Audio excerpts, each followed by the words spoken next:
mây cả lâu bằng truy na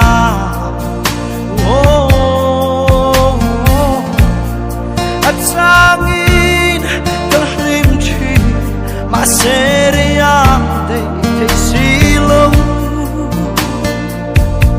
beidon na mai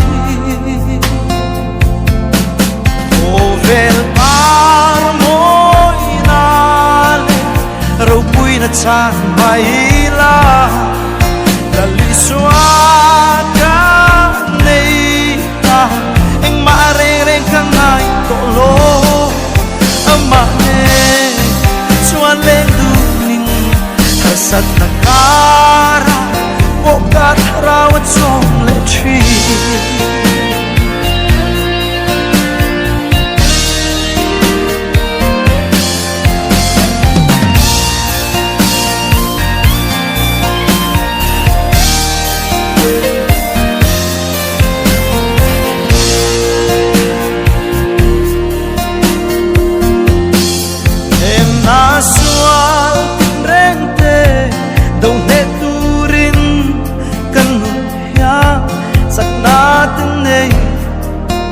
loving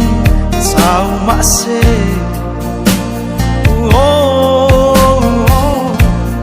sắc lâu te tan sắc na nung na la Krista kan nei ta kan sam lovang vel par moi na le ro pui na chan mai liswa ka nei ta eng ma reng kang ngai to lo amma de chuan len du nin harsat na kara o ka raw chong le chi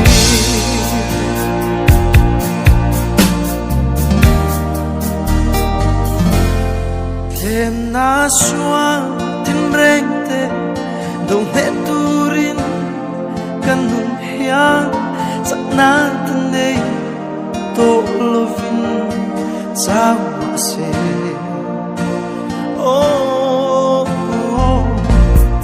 sak lâu te tan sak na nung na la Krista kan nei ta ka zam lovang